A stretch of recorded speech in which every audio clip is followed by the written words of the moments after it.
And I had this type of advice back then. Yesterday, I'm talking to my daughter. She's calling for advice. It's amazing when you stop doing dumb stuff and turn your life around, right? How your children fall back into your life without you even reaching for them. Because they got their eye on you. They already know you will abandon them. Why? You already proved that. That ain't nothing new. They ain't telling you something different. You want to shock them? Stay home. Stay out of trouble. That's real. That's real. I was riding in and come talk to y'all. I had a whole different topic. My son, yo, what's up, Dad? Like, yo, what's going on? Running it down. He got girl, truck, baby, mama, drama.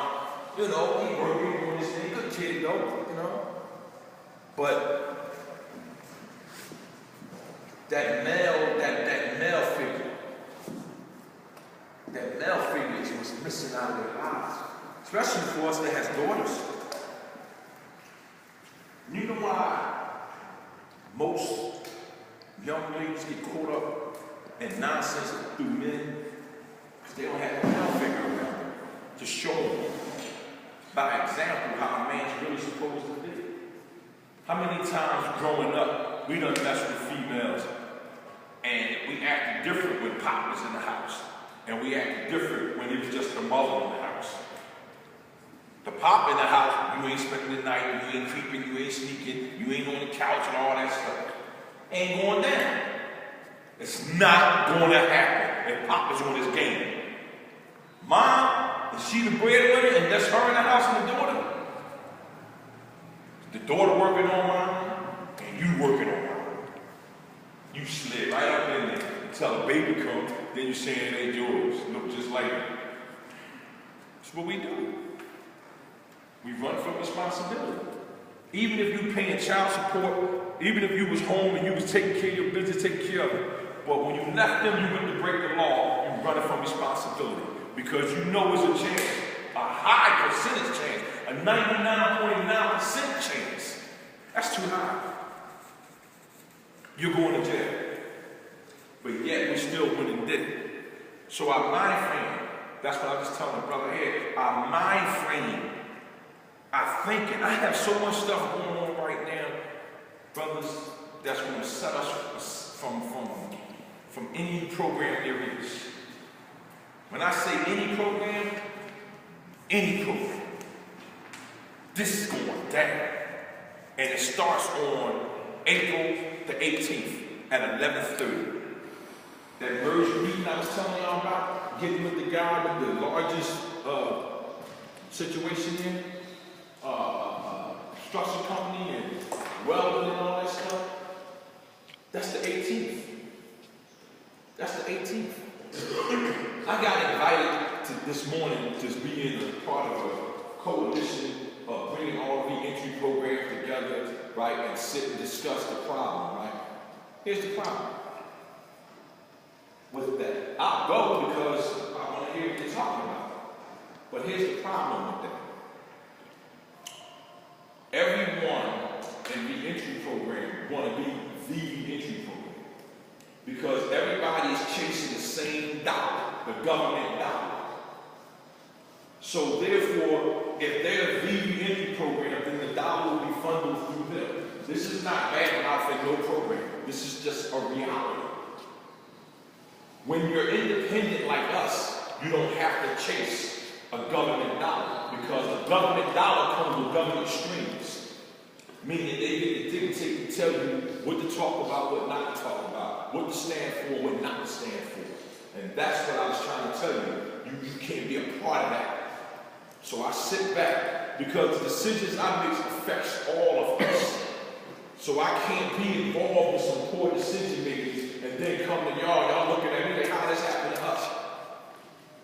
So my thing is, I go listen, but reality, I'm making decisions for the future, for our children, meaning they don't do the prevention part, where they never get caught up in the system in the first place. That's the type of entry you want. You want to be entry that's going to help you, but also stop your son and daughters from coming through here. See, that's what I told y'all when y'all get out of halfway houses, get out of jail, whatever, right?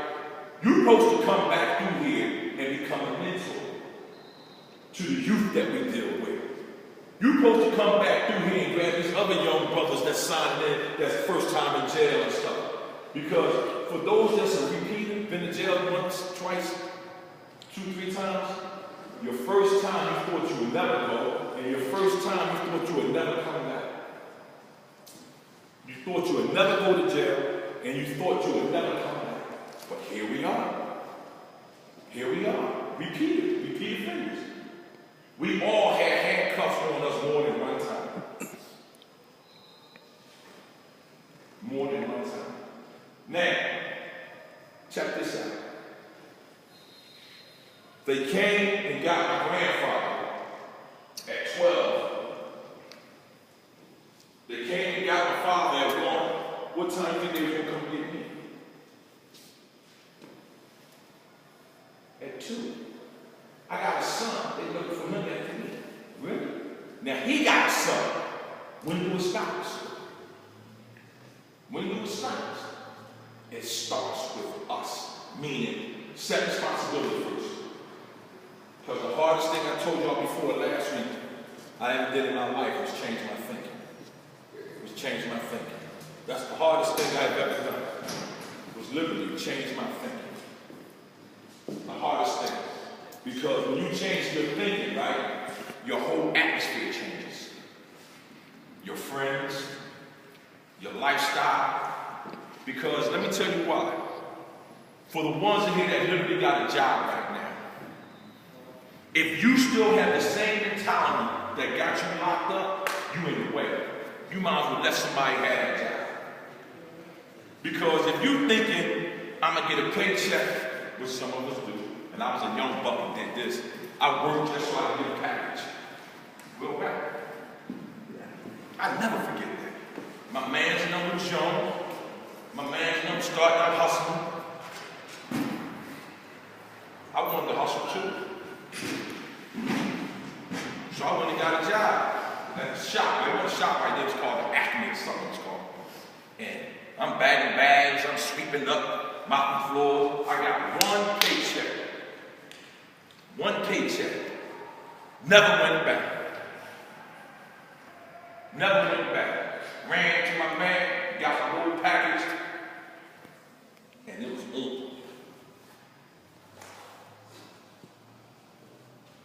Never respect my situation. We don't even look at our situation. We so up in our head, we don't even see the reality of what's in front of us. One, we're free. Believe what I'm talking about freedom. This is what I mean by freedom. You're free to come out and stay out. Or you're free to come out, mess up, and go away and don't come out no more. You have a choice. It's about decision making. It's about decision making. I can stand here and make it easy all day. I got my own struggles. And I'm out there. I'm around where it's happening at, and I still have my struggles. So I know you got yours. So don't think, oh man, he chilling. No. It ain't going down like that. Them demons still pop up in here. I be mad someday. I be like, man, I ain't used to this. I get some money. But I know one thing I ain't gonna do. I ain't gonna break that law. It'll come in, it'll go right out. It don't linger in here. That's what I'm trying to tell you. You're never going to be at a point where it don't come in. Be at a point where it come in and it go right out. Right out. That's the point you want to be at. You want to be at a point where it come in and it go right out. You don't want to be at a point where it treat. Put it like this. Imagine you meet a girl you like.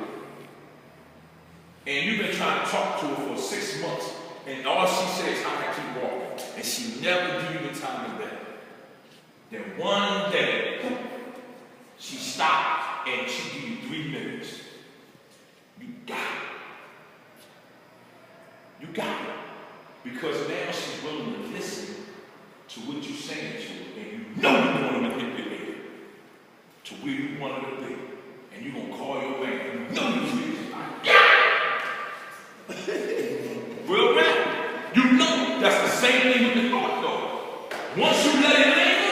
You know what the thought gonna do? Call his man. I got him. And that's what happens. Stinking thing gets you every time. If you don't have a clean thought pattern, I ain't talking about spiritual and none of that. A clean thought pattern is this. I don't care what circumstances I am in, how hard it is or how good it's going. I'm not going to do anything to jeopardize my freedom. Anything. Now, you have to be willing to stay home like fighting for when you have oxygen. You want oxygen. Try losing your breath. You fight for air because you know you need it to live. That's the same attitude you got to have.